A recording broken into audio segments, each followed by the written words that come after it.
Pornografie hat mich total bereichert. Das erste Mal, als ich am Pornoset stand, wurde mir die Frage gestellt, worauf hast du heute Bock, was willst du machen heute, was magst du nicht? Und ich dachte, also so klar und offen hat mich niemand gefragt.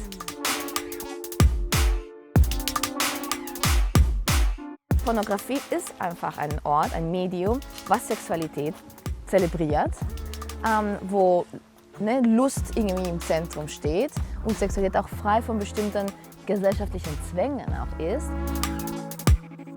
Was ich mache, ist für mich ein Gegenangebot gegen romantische Komödien. Ich finde, romantische Komödien sind wirklich eigentlich das Schlimmste.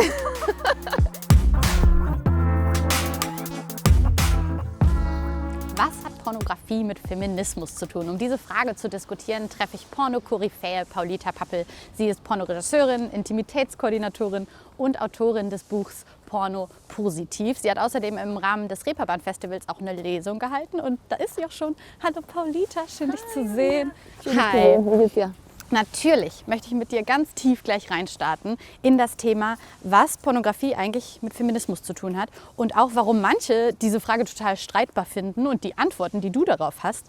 Aber erstmal viel mehr Basic. Wann hast du deinen ersten Porno im Leben gesehen und was hat das so mit dir gemacht? Ganz ehrlich, ich kann mich nicht genau erinnern. Das ist so eine Frage, die oft gestellt wird.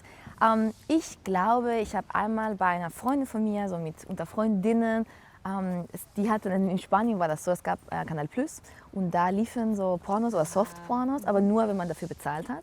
Wenn man nicht dafür bezahlt hat, war das so gepixelt. Bei der Freundin von mir aber, die Eltern haben bezahlt und wir haben, glaube ich, alle so kichern beim Fernsehen gestanden und haben uns das angeschaut. Ich habe nicht mal eine richtige Erinnerung daran. Ich glaube, mir ging es mehr darum, diese Erfahrung mit meinen Freundinnen, das war das Aufregendste, das zu teilen. Habt ihr auch darüber gesprochen? Erinnerst du dich daran? Ja, schon, aber eher so, was ist das? Ja, und klar, so, ja. weißt du, es war uns schon klar, dass das nicht wirklich was mit unserer Realität zu tun hatte. Ja, ja. Und ist es bei dir auch so, weil so war es auf jeden Fall in meinem Leben, der Kontakt zu Pornografie oder wie auch immer erotischem Film war vor den eigenen Erfahrungen mit eigener Sexualität in irgendeiner Form. Oder wie war das bei dir? Ich sehe das gar nicht so getrennt, ehrlich gesagt. Weißt du, wie ich meine? Ich habe auf jeden Fall früher geknutscht, als dass ich Porno gesehen hätte. Stimmt, ist ja auch Intimität. Ist auch so. Intimität. Ja. Eben, deswegen, ich sehe das, glaube ich, für mich sind Pornos einfach auch Teil meiner Sexualität und meiner Erforschung. Aber das Ding ist, ich habe Pornos nicht wirklich geguckt im Privatleben. Ich habe zuerst ein Porno gedreht und lange Pornos produziert und Regie gemacht und alles gemacht. Das ist so spannend, Paulita. Das kann man dir doch gar nicht glauben. Das ist so interessant. Aber entschuldige. Ja. Nee, es ist total lustig, weil niemand denkt das von mir. Ich habe erst vor 2 Jahren angefangen, Pornos zu schauen. Ja. Also so privat. Warum glaubst du, ist das so? Ich weiß es nicht. Ich glaube, ganz ehrlich, und jetzt kommt der nächste Aha-Moment, ich habe sehr lange nicht masturbiert. Ja. Und ich glaube, Pornos gucken ist auch irgendwie oft mit Masturbation, also im Privatleben mit Masturbation. Ja, klar. Ich kann das total unterschreiben. Quasi dieses Arbeiten mit der eigenen Lust, in welcher Form auch immer, und das Erforschen, was das bedeutet, ist natürlich auch irgendwie unterdrückt in unserer Gesellschaft. Und so hast du dich aber eben im Professionellen schon total früh damit beschäftigt. Ne? Ja. Und jetzt also mittlerweile, wo du sagen kannst, dass sich jetzt sehr viel entwickelt hat, von damals dem ersten Porno bis jetzt und natürlich auch in deiner Arbeit, wie hat dich denn das Erleben mit Pornografie, sowohl privat als auch professionell, wie hat das dein Leben beeinflusst oder auch deine Sexualität beeinflusst? Für mich Pornografie hat mich total bereichert. Das erste Mal, als ich am Pornoset stand, wurde mir die Frage gestellt, worauf hast du heute Bock? Als Darstellerin als dann, ne? Ja, genau. Was willst du machen heute? Was magst du nicht? Und ich dachte so, ich hatte da sehr viel Sex gehabt, ganz viele One-Night-Stands. Ich bin einfach ein sehr promiskuitiver Mensch. Und ich dachte, also so klar und offen hat mich niemand gefragt. Weißt du, dieses Gespräch habe ich noch nie gehabt. Und ich wusste erstmal nicht so richtig eine Antwort. Ich war so, was mag ich denn? Worauf habe ich Bock? Weiß ich nicht. Was müssen wir machen und gucken? So, weißt du? Ja. Und diese Reflexion irgendwie, dass man offen darüber kommunizieren kann, das habe ich vom Porno gelernt. Und ich bin einfach eine große Verfechterin für Kommunikation. Ich glaube, Kommunikation, das heißt jetzt nicht, dass man sich hinsetzen muss und irgendwie so ganz mit dem Vertrag irgendwie was aushandeln soll. Aber einfach, dass man selbst einen Weg findet, über Sexualität zu kommunizieren, glaube ich, ist ist einfach ein wichtiger Teil von Sexualität. Klar. Vor allem mit Sexualität mit anderen Menschen natürlich, aber auch mit sich selbst, dass man sich selbst im Klaren ist, was mag ich, weißt du, was gefällt mir, worauf habe ich heute Bock. Und das habe ich von Pornografie tatsächlich gelernt, weil ich bei jedem Set als Darstellerin immer wieder aufgefordert wurde, zu kommunizieren. Ja, und woran merkst du, dass das ja nicht nur deine individuelle Erfahrung ist, sondern wenn wir uns das Bigger Picture angucken, dass sehr viel das Nutzen, das Ansehen von Pornografie mit letztendlich dem Lernen über Kommunikation auch zu tun hat? Bekommst du das gespiegelt? Woran merkst du das? Schon, ich zum Beispiel, ich mache ja, eine der Projekte, die ich heute mache, ist Lustery. Das ist eine Plattform, wo echte Paare sich selbst aufnehmen und eben dann die Sexvideos teilen mit der Community. Und ich bekomme da zum Beispiel sehr viel Feedback von anderen Paare, die wiederum sagen, Pornografie, wir haben jetzt ein Konto gemacht und das hat uns ermöglicht, offener über Sex zu reden, indem wir halt uns Pornos angeschaut haben. Und irgendwie manchmal ist es schwierig zu kommunizieren. Man weiß nicht, wie man das, wie man das überhaupt macht. Und Pornografie kann einfach ein Tool sein, dass man so als Eisbrecher das nutzt. Weißt du, wie ich meine? Du meinst jetzt zum Beispiel in Fällen, wo Paare gar nicht genau sagen können, meine Fantasie ist übrigens, dass wir das ausprobieren, genau diesen Fetisch machen, genau das oder so soft und so hart sind oder so Wer und kann das das nutzen. schon, Ja, ja? stimmt, die wenigsten vermutlich. Ja. Aber warum ist das eigentlich so? Warum ist es so schwer? Ich glaube, es ist, weil wir es wirklich nicht lernen. So, ich glaube, Sexualität ist immer noch ein Tabuthema, auch wenn wir das Gefühl haben, heutzutage ist, wir leben in einer übersexualisierten Ja, oder Gesellschaft. gerade in Deutschland. Das denken doch so viele, dass wir alle so aufgeklärt sind. Ja, sind wir aber nicht. Das stimmt einfach nicht. Wenn man sich das anschaut, was wir in den Schulen irgendwie zum Beispiel, da ist die Sexualaufklärung immer noch total fokussiert auf, wie werde ich schwanger, beziehungsweise wie werde ich nicht schwanger und wie vermeide ich sexuell übertragbare Infektionen. So. Das ist natürlich ein wichtiger Teil, aber nur so einen kleinen Teil eigentlich von dem ganzen Wissen, was wir brauchen, um unsere Sexualität zu entdecken, zu genießen und irgendwie auch weiterzuentwickeln, weil es ist ja etwas, was sich im Laufe des Lebens immer weiterentwickelt. Und wir haben auch keine Referenzen, finde ich, in Filmen, in alle möglichen Medien haben wir, also nenn mir einen Film, wo du dich daran erinnerst, wo zwei Menschen ein vernünftiges Gespräch über den Sex hatten, den sie da haben. Nee, die haben auf einmal Sex. Sobald einer berührt wird, wird direkt gestöhnt. Genau. Dann ist es ganz schnell auch vorbei. Man weiß gar nicht, was die unter der Bettdecke gemacht haben und alle sind verwirrt. Ich auf jeden Fall als Zuschauerin. Ja. Und das sind diese Bilder, die uns total prägen. Und ich finde, es wird sehr oft über Pornografie geredet, von wegen, das vermittelt falsche Skripte über Sexualität und so weiter. Und ich denke mir so, als würden wir nur Sexualität lernen von Pornografie. Das stimmt ja nicht. Wir lernen eben genau dieses Bild, was du gerade beschrieben hast, das haben wir alle, glaube ich, im Kopf. So, das ist so das Klassische. Und das vermittelt uns ja auch was über Sexualität. Und aber, um auf eine Frage zurückzukommen, warum gucken wir auf Pornos? Weil wir es eben woanders nicht haben. Wir haben keine Bilder von expliziter Sexualität, wo wir anatomisch auch sehen können, wie funktioniert das mit dem Penis und mit anderen Körperteilen und so weiter und so fort. Und dann, ich glaube, nicht nur junge Menschen, erwachsene Menschen, wir alle wollen mehr erfahren und wollen den Horizont über Sexualität erweitern. Und Pornografie ist, for good or for bad, irgendwie die einzige Quelle, die wir haben. Und ich glaube, das ist ein Problem. Und damit meinst du, ist es gar nicht unbedingt die Lust oder manchmal der Sex, sondern auch Neugierde, Aufklärung, Bildung in so viele Rollen, wo es eigentlich schade ist, dass es dafür nur diesen einen Zugang gibt, oder? Würde ich sagen, ja, ich sehe das so. Weil ich meine, was gibt es sonst für Ressourcen, die jetzt nicht total trocken und also jetzt nicht Biologiebuchmäßig, weißt du, sondern andere Ressourcen, wo wir eben inspiriert werden können, wo wir, wie du sagst, wo wir neue Impulse bekommen können, selbst gucken können, okay, vielleicht, was ist damit, vielleicht, was macht das mit mir, vielleicht gefällt mir das. Wir haben einfach sehr wenig davon. Und ich glaube, Pornografie ist halt etwas, was das alles anbieten kann und tut, aber leider ermöglichen wir Pornografie auch nicht, dass sie das ganze Potenzial ausschöpft. Weil ich finde, pornografische Produkte könnten noch vielfältiger und noch viel mehr. Weißt du, was ich meine? Oh, spannend. Ja, da möchte ich gleich auf jeden Fall gerne zurückkommen. Erstmal, ich meine, wir sind schon eigentlich mittendrin im Thema. Es ist ja auch schon allein das, über Kommunikation zu sprechen, über Lust, auch über weibliche Lust zu sprechen, ist ein feministisches Thema. Warum sagst du aber ganz konkret, natürlich du auch als Pornoregisseurin, du auch als Autorin, Porno ist feministisch? Wo ist der Unterschied? Ich würde sagen, dass Menschen, die als Frauen sozialisiert worden sind, haben meistens weniger Ressourcen, um ihre Sexualität schamfrei und schuldfrei auszuleben. So. Uns wird ganz oft, oder angstfrei sogar, würde ich sagen, weißt du, ich meine. Uns wird ja vermittelt, an jeder Ecke wartet der Vergewaltiger so, wir sind eher potenzielle Opfer, wir müssen uns eher in Acht nehmen und gucken, dass wir uns schützen und so weiter und so fort. Ich meine, was ist das für ein Bild von Sexualität und was für einen Rahmen gibt uns das, unsere Körper, unsere Sexualität zu feiern, so, weißt du? Und das irgendwie unbeschwert uns das hinzugeben, so. Egal wie das letztendlich danach aussieht, ja, ich sage ja nicht, ja. Und ich glaube, Pornografie ist einfach ein Ort, ein Medium, was Sexualität zelebriert, wo Lust irgendwie im Zentrum steht und Sexualität auch frei von bestimmten gesellschaftlichen Zwängen auch ist. Und für mich ist das genau der richtige Ort sozusagen, um eben allen Menschen, aber gerade Frauen, die es vielleicht schwieriger haben, sich da zu entspannen und das einfach zu genießen, das kann ein gutes Werkzeug sein, um diese Rückeroberung der Körper, um diese Lust irgendwie wieder zu finden oder zu entwickeln. Kannst du mir einfach auch mal an so Beispielen erklären, für dich als Regisseurin, was bedeutet das? Wie merken zum Beispiel Menschen, die an deinen Sets arbeiten, dass du Feministin bist? So. Gute Frage. Ist das vielleicht auch gar nicht so, ne? Kann ja auch sein. Ja. Es ist schwierig. Ich glaube, also ich finde wichtig für mich, also Feminismus ist für mich wichtig, so, weißt du, was ich meine?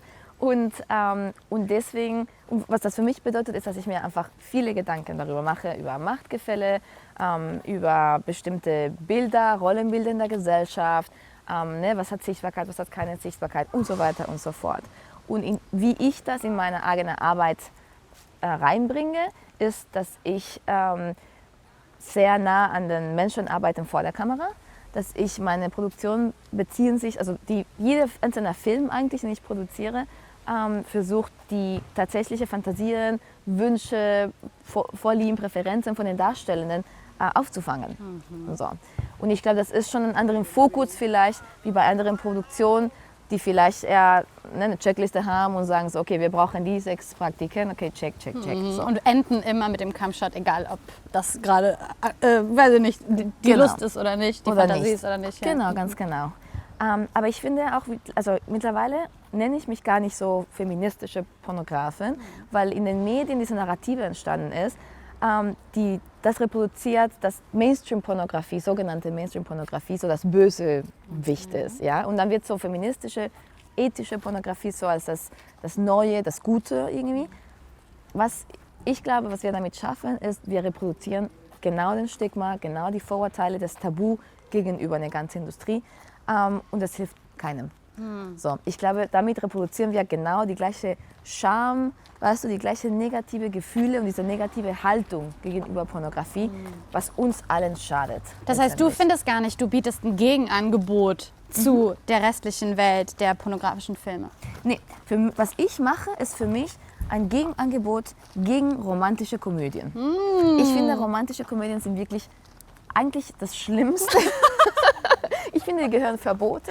Die sollten nur noch für plus 8. Die Hot Takes sind da, sie sind draußen, sie sind ready to go. Ja, ich weiß aber, was du meinst. Weißt du, ich meine, natürlich ist ein Scherz. Natürlich ja? überspitzt auch, aber ja. Aber ich glaube, dass die romantische Komödien vermitteln wirklich sehr, sehr toxische Bilder über Sexualität. Ne, das ist, was du vorhin beschrieben hast, über Beziehung, über Liebe. Und die schreiben uns letztendlich ein Ideal vor, was mich zum Beispiel in meinem ganzen Leben wirklich nie geholfen hat, sondern im Gegenteil, irgendwie nur frustriert. Und warum? Gefühl, also vielleicht kannst du noch mal sagen, was sind das die Ideale, die uns da so präsentiert werden? Ja, die Ideale werden? ist so, es gibt denn einen Menschen, ne, und alle Menschen, vor allem Frauen, suchen nach der finale Zweierbeziehung, die natürlich monogam ist und die fürs Leben ist. Die auf jeden Fall heterosexuell ist. Sowieso klar. heterosexuell, klar.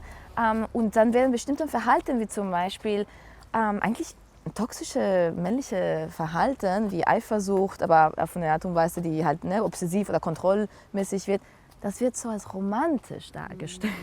Und ich glaube, dieses Liebesideal, und was vor allem auch in diesen Filmen passiert ist, da ist gar keine Kommunikation. Es geht immer darum, so sich zu verstellen und dem anderen zu kriegen, weißt du? Und dann tut man alles Mögliche, damit bloß der andere nicht wirklich rausfindet, wie man wirklich ist, weil man sich irgendwie schämt dafür, wie man ist, und dann will man das dem anderen was vormachen. Ich meine, also ich finde, das ist wirklich so das schlimmste Bild von überhaupt von Beziehungen, Menschenbeziehungen, was man vermittelt bekommen kann.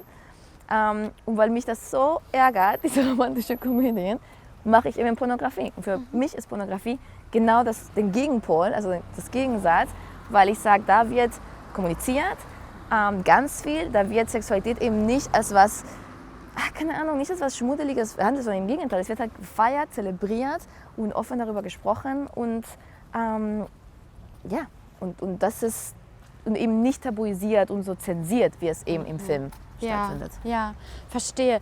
Ich glaube, ich hatte mal ich hatte eine Zeit im Leben, da habe ich Pornografie genau aus dieser Neugierde angeschaut. Ne, als Jugendliche auch irgendwie erstmal verschiedene Körper zu sehen, zu denken, ist mein Körper normal? All das, was mit dem Erwachsengehen erstmal so einhergeht. Keine andere Quelle, außer vielleicht eine Zeitschrift wie die Bravo oder so, die einem mal nackte Körper präsentiert zum Vergleich auch einfach. Dann irgendwann kam das Experimentieren mit der eigenen Lust erst viel später, Mitte 20 oder so, wenn überhaupt.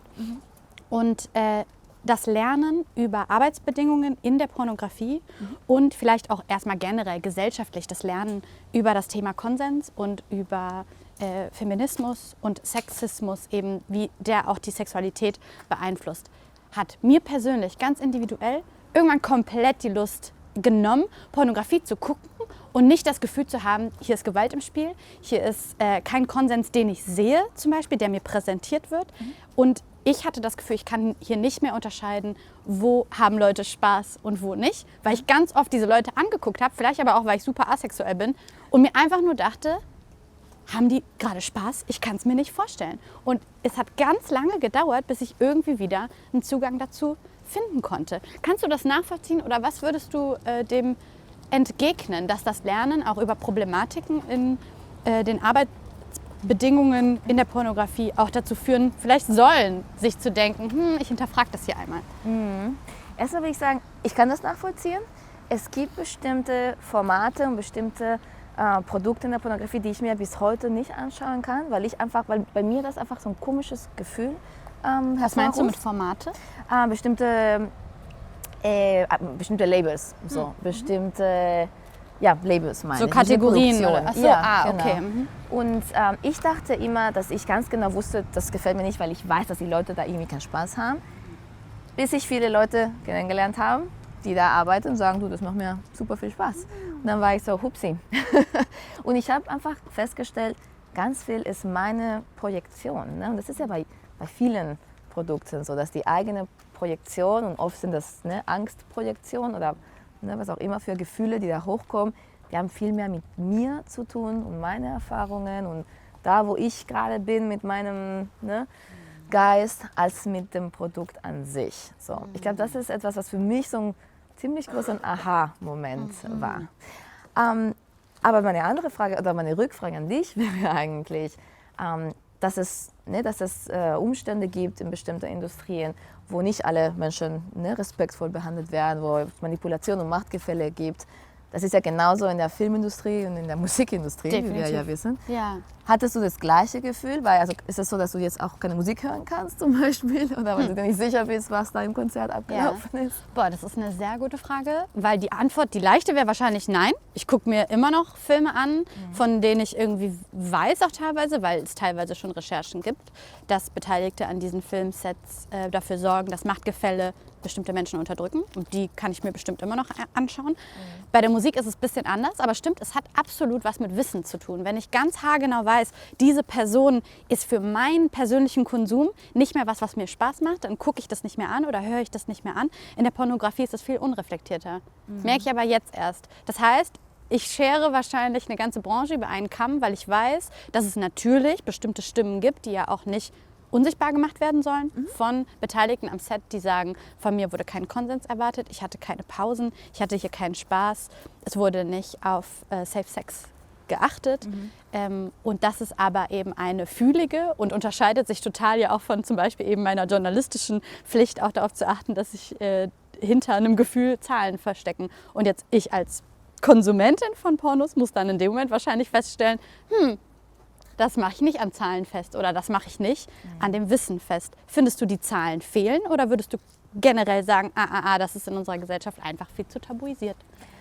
Ich finde, überhaupt ist das immer noch in der Gesellschaft viel zu tabuisiert, was für Machtmissbrauch und was für Strukturen eben nicht einvernehmlich aufgebaut sind. Und ich finde, das ist besonders in der Filmindustrie tatsächlich.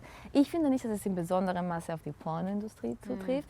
Meine Erfahrung, ich meine, heutzutage ist es nun mal so im Jahr 2023, dass die meisten Pornos von den Menschen vor den Kameras selbst gedreht werden. Ja, das sind die Leute mit ihren eigenen Handys, in ihrem eigenen Schlafzimmer, die sich selbst aufnehmen.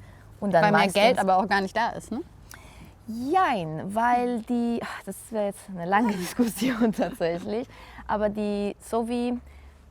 weil die Vertriebswege von Pornografie so diskriminiert sind, so gekappt sind, dass eigentlich nur das, was sich am meisten lohnt, ist eben auf bestimmten Plattformen direkt an den Konsumentinnen zu verkaufen.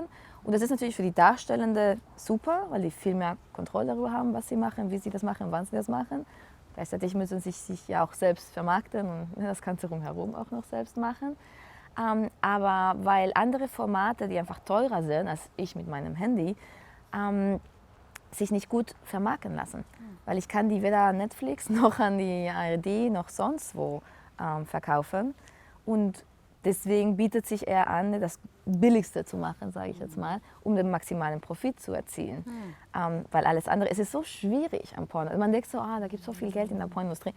Ein Pornogeschäft aufzubauen ist so schwierig, weil wir politisch und ökonomisch so diskriminiert werden, dass wenn man irgendeinen Anspruch hat, außer beim Zuschauenden den kleinsten gemeinsamen sexuellen Nenner irgendwie zu erzielen, dann hat man es einfach schwierig. Und ich finde, ein ganz interessantes Beispiel von deiner Arbeit ist ja, dass du als Pornoregisseur, du hast schon Filme gemacht für die du hast einen Film gemacht für die Öffentlich-Rechtlichen, den gibt es zu sehen.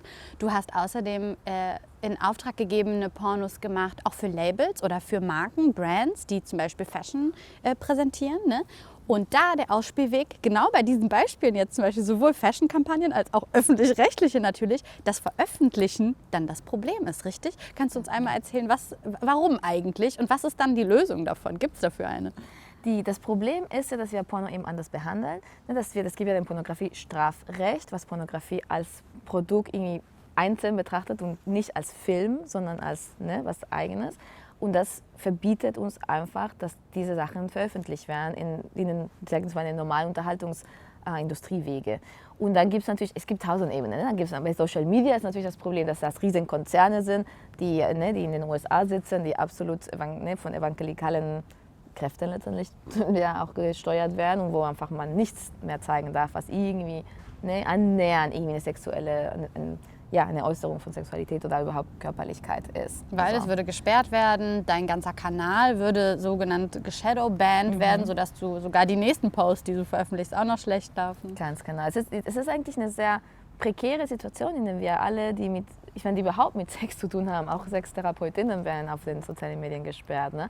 Aber wenn man Sexarbeit macht und gerade Pornografie, lebt man einfach mit dem Wissen, dass jederzeit alles dir weggenommen werden kann und niemand interessiert. So, dein Konto kann weg, dein Bankkonto kann weg, von heute auf morgen kann dies nicht mehr erlaubt sein und dann ist dein ganzes Geschäft so vorbei. So. Und ich glaube, die einzige Lösung dafür ist, dass wir gesellschaftlich aufhören, Pornografie zu verbieten. So, oder ist ja nicht verboten, aber so in der Masse zu regulieren, dass wir sie nicht einfach besser werden lassen. So, weil Pornografie, was wir vorhin gesagt haben, Pornografie könnte uns so vieles anbieten in unser Leben, nicht nur unser Sexualleben, einfach unser gesamtes Bild von Sexualität und von Beziehung zu anderen Menschen könnte so bereichert werden von Pornografie. Und das können wir aber nur, wenn wir eben den Pornografie-Strafrecht eigentlich abschaffen, wenn wir sagen, Pornografie ist nichts anderes als Film, es ist ein Filmgenre, und wir gucken, dass wir diese Industrie fördern, um gute Produktionsstandards zu setzen und um hochwertige Produkte zu schaffen. Das war schon wie ein Mic Drop. Vielen Dank, Paulita, dass du mit mir darüber gesprochen hast. Ihr könnt dieses Video gerne teilen mit Menschen, die sich vielleicht auch für dieses Thema interessieren würden. Dann schickt dieses YouTube-Video doch einfach weiter oder klickt auf weitere Quotes-Folgen, die hier gleich eingeblendet werden. Und dir sage ich vielen Dank, Paulita. Danke. Danke.